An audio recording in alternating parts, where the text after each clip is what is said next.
So Preston, tell me about the title, A Clockwork Raven. How did you come up with that? Well, a lot of the stories that we come up with have like these kind of, what do you call it, literary references, and it's just kind of a play on the words. But kind of Clockwork Raven, just kind of, it's almost like kind of apocalyptic kind of feel. The way the world is today, it just seemed like it was a fun kind of pun to use. Yeah, As foretelling of something. I don't know. I'm not sure. I haven't seen A Clockwork Orange in a number of years, but my memory of that film and that story is that there is this kind of dark, like underworld tone to it, and that definitely comes through in some of the stories for this show. Yeah, and so there's any number of takeaways from that, in terms of the current state of the world, and then Raven's kind of at the head of all of this, the central figure of this story. Yeah, you want to start? Maybe we can actually kind of start at the beginning of this new chapter of stories. So, just for a little background for the folks that are watching, this is the third or fourth. This is the fourth story that we've come up with, Garth and I, and so I think we're into our third year of making these stories. Mm-hmm. Yeah. And the basic premise is to sort of bring the Raven stories into a contemporary context, right? To sort of ask, what's Raven up to now? Yeah, and because the Raven stories are the ancient mythologies, and explain some of the origins of the world and how he brought order to the world. He didn't create it, but he set things in motion, and so things happen as a result of Raven's actions. And so, in previous stories, Raven's, he fell asleep and then he wakes up and then the world's completely changed. So he's, in previous stories, he's kind of traveled around and, interacted with different animals that are within this, into the stories, clan animals and that type of thing. And then, so he has these discussions and he learns about what's happening in the world. And so, in this particular one, we have, Raven has kind of turned his back on the world, and he's sort of given up on humanity because, of their activities and their actions. And so he's, Raven is always driven by hunger, in every story.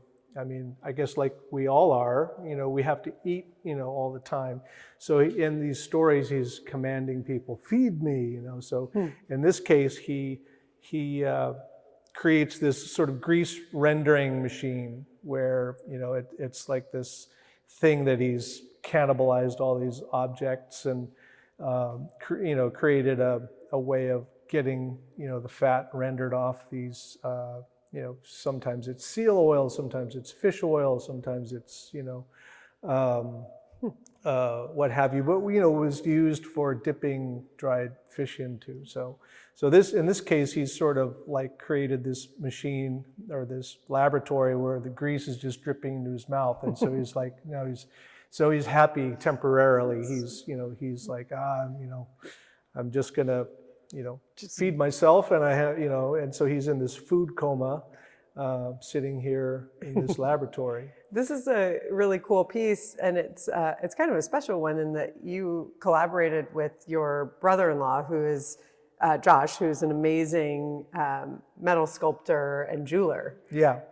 So he's, Josh is really talented, and he loves to tinker with things and, kind of, used found objects. So a lot of these things he's salvaged from different, yard sales and what have you. And he's got this whole, machine shop it was like this little hovel that he, has stuff on shelves everywhere. And so I asked him if he'd be interested in helping me kind of realize this piece, and so that's how this came together.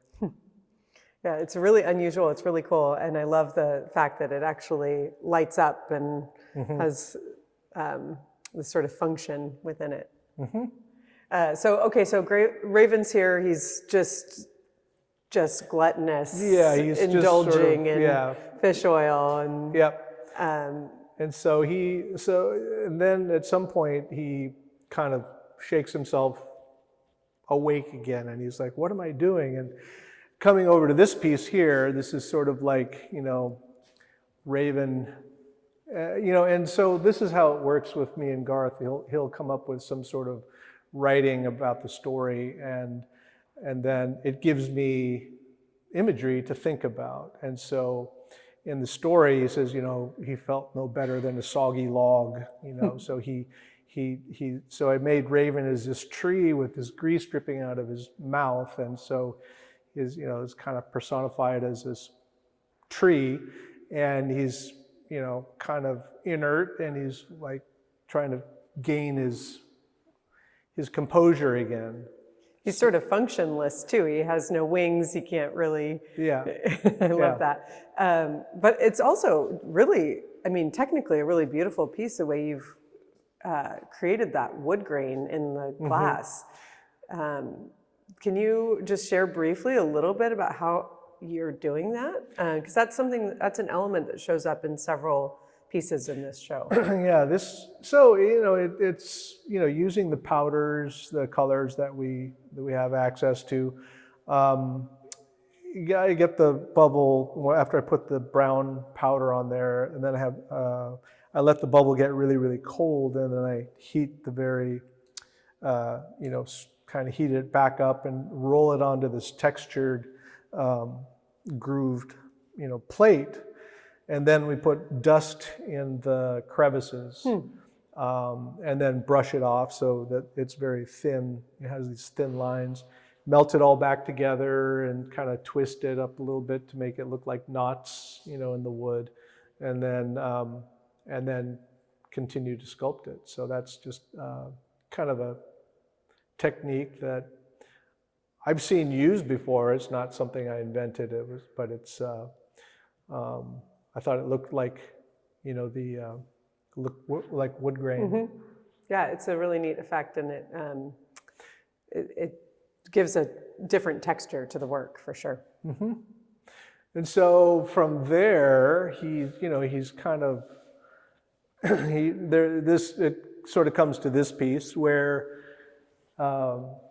it's called Lazy Raven, Strong Raven. So there was this old story called Lazy Boy, and Lazy Boy, Strong Man. And so this kind of references an old story where Raven, it's not Raven at all in this case. In the old story, there's a boy, a young man who is he's never participating in the tribe and helpful. He never puts himself out there to help out with certain things, and so they just kind of wrote him off as this lazy boy, they called him. And so what they didn't realize is he was secretly training as the warriors do. So he would be sitting in the frigid cold, and he'd be lifting stones and making himself strong. And so and then in the story, he surprises everybody by there's a sea lion that's sort of like bounding towards somebody on a beach, and so he rushes over and he takes the sea lion and he rips it in half. And so Raven, in this case, he's sort of like, well, let me just test my strength here, and he sees this little unsuspecting seal, so he goes up to the seal and he's trying to like pull it apart, but he's so weak, he's just coming back, into himself, and so he's unsuccessful. So he travels on and leaves the seal to be. And where do we go next then? And then it kind of comes over to this one where he's and this was actually a story that we do in my band, a spoken word piece. Gene Tagaban tells this story of this log that, when Raven, so again, Raven comes back to his home after a long journey, and he sees, the trees are gone and these big buildings are all around him, and he's like, well, what happened to all of the trees, the forest, the longhouses, the people? And so, he ends up going down to the beach, and he sits on this log, and this log has been cut down years ago, and it's floated out to sea, and it's washed back onto the beach, and it's sitting there. And so Raven sits on this log, and he's contemplating the whole world, and he's communing with the log. He's sort of sitting, and the sun's beating down on them, and it's kind of warming the log, and drying it out from all this salt water, this heaviness. And so the metaphor there is that, with the sun, coming down, it's like it's lifting all the heaviness out of the log and out of Raven. So then, so that's that little vignette within the story. I love that. And in a way, they've kind of gone on a similar journey, the log and Raven, right? Yeah. So there's that kind of seemed like a nice little storyline for the whole exhibit. Yeah. How? I'm just curious. I mean, this is such a departure in your work in the last couple of years in terms of like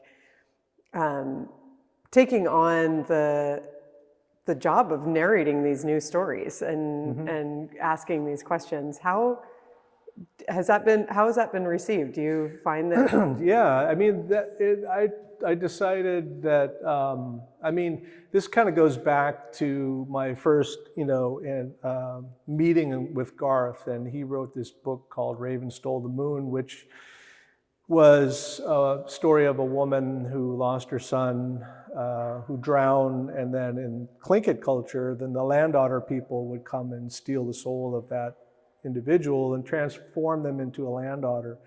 And so the whole novel sort of is contemporary, and this woman is grieving. She runs up to Alaska, and she and then she starts interacting with the tribe. She's part Tlingit in the story, and Garth is part Tlingit as well as me. So we had this, so it's like wrapped up in all this Tlingit mysticism and all these sort of fantastic ways that the people are experiencing these supernatural things. And so, and that was back in 2000, and Garth and I, crisscrossed over the years, 25 years, and kept in touch with each other. And I've always wanted to kind of work with him in some capacity. I didn't know. I thought, well, maybe you could write for an opening for a catalog or whatever. But then we came up on this idea. I started thinking about what Raven's up to now, and thinking about all of these things, and so I knew that Garth would be a good collaborator in that, in this endeavor, because his knowledge of Tlingit culture as well, and so that's kind of how it all came together. But it's been really, really fun, creating this new universe for Raven that becomes a way that I can draw on these stories and reinterpret them in different ways. So I'm a firm believer that any action within a story can become sculpture, and so that's how it kind of how it got started. Yeah. And yeah, it's been interesting. We're gonna try to, see if we can get a book made of all of these stories, and now we have like lots of material we're on the 5th story now, finalizing that one. So we'll be kind of continuing on with this. And I think that's been the best thing for my practice in a lot of ways, my art practice, because gives me a challenge to think about these things, and it also gives me an opportunity for, political, social commentary. Sure. And then also, I'm finding new inspiration in how to make objects and kind of create this narrative. Yeah, I mean, it seems really like it's been this really fruitful source for you in terms of like you're able to, obviously this work still very much references the traditional form line design and the traditional Tlingit objects and stories, but it also has this very new kind of contemporary take on things. And we can look at some of the pieces over here maybe. I mean, there's the totem where you've got Raven on the log in front of the city, which I think, this kind of relates to the same story more or less, because he's sitting on this log. He's he is he's got the city behind him, and then this is like an eagle that sort of personifies me as the storyteller, or me and Garth. Garth is a big part of this too, but the storyteller is the eagle down here. And then, this other totem, this kind of references an older story of Fog Woman and Raven marrying a woman from the sky world. This is the newest one that's been made. This is called Petrel. Well, it's called Visions in the Fog, but it's about Petrel, who has this fog hat that he torments Raven with by, creating this fog that surrounds Raven. And so Raven goes to Petrel, and he lives next to this natural spring. It's like in the original story, it's where all the fresh water comes from in the world. And so Raven, of course, goes there and wants to, like he released the sun and the moon and the stars, he sees, this is a great source for fresh water, I'm going to take it from this guy. And so that ties into another story, another vignette that we created in a previous story, which is, once Raven steals this fog hat, he learns about this, we call it an institute. And then he goes, well, what's an institute? And the little flicker tells him about how this was a place where they would take Indian children and they'd place them in this residential school. And so this is kind of like, you have like this longhouse, you have like this, totem with these little figures. It could be the children. You have like this little natural spring running over in the corner. So it has like this elements, and it's, it's traditionally carved, but it's not like a traditional totem per se, in the sense of like some of these other ones. But in the idea of making it more of a storytelling element. Yeah, I mean, there's so many layers within each of these pieces. And then some of the works in this show have really specific reference to Seattle. Yeah. There's a trio here that all three, if you know your Seattle history and architecture. Yeah, so there's, continuing on with the story, after he's, visiting with this log, and he flies over to Pioneer Square, and he meets this man who calls himself Raven. He's a homeless man. And he goes, well, how can you be Raven? I'm Raven. I'm the original Raven. This is like, who are you to say you're Raven? You're not Raven. And he goes, come with me. So the homeless man does. So they take this journey underground. And so this is like, for those people who understand, know that these sidewalks down there with all this purple glass, that, Raven has this magical power. So he lifts up the sidewalk, and then they travel underneath to the underground Seattle. So Raven, creating that action. And so he he ends up in a underground Seattle in a speakeasy. And so so here we have like the Seattle cityscape, and then over here we have like the split image of the the above ground, the underground, and the sort of brick walls that might be found down there. And so Raven is sitting there unsuspectingly, and all these people are watching us, and they throw Raven up on stage, and they expect him to to do a monologue, and he's like, "Oh, what do you want me to do here? I'm new here."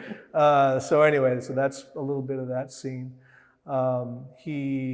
He ends up, when he eventually leaves the underground, he flies out to this festival. We used to call it Hemp Fest.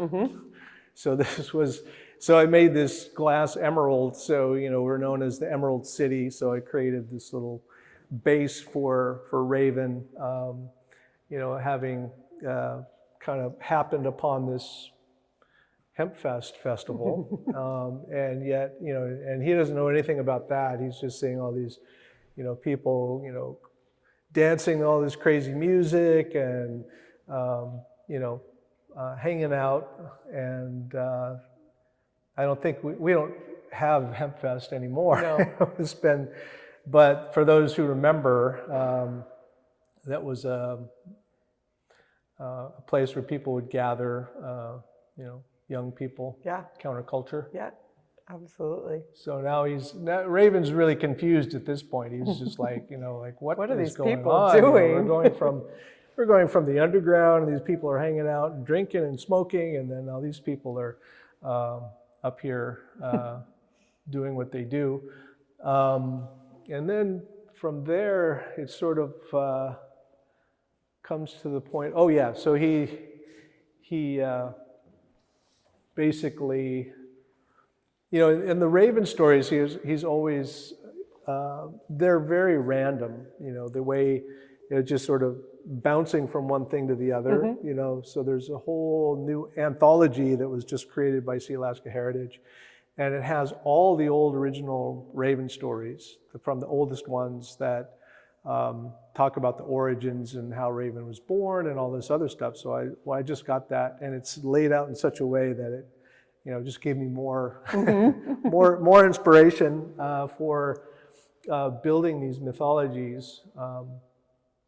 And so he gets a call from the other side of the world.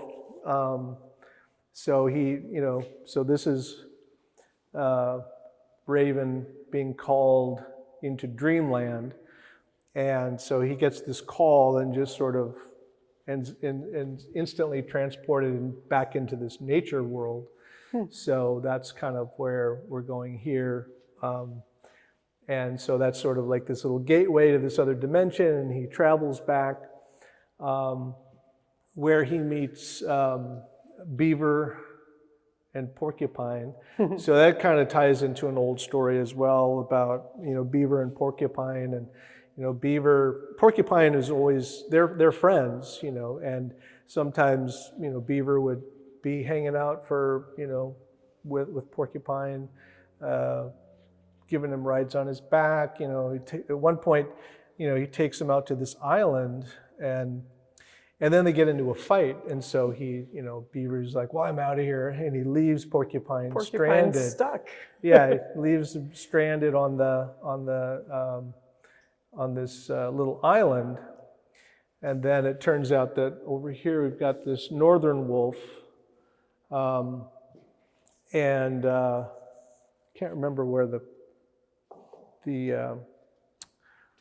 otter. Well, this is the land otter. I can't remember where he fits in the story, but he's probably hanging out at the around the island as well. But then you have the northern wolf and porcupine, and so at this point, northern wolf calls upon the north winds, and he blows this frozen air across this pond, and then it allows porcupine to escape on the ice, and he scurries over back to the land.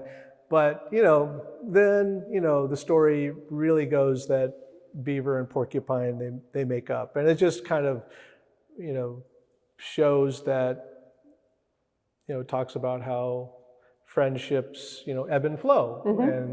And they might have had a, disagreement, but now they're sort of back together. And so that was the idea of that one. And then the noble truth, this was kind of like, in a lot of the stories, he's always talking to the killer whales. And so the killer whales comes back, and he's just kind of like the epilogue of the story is like,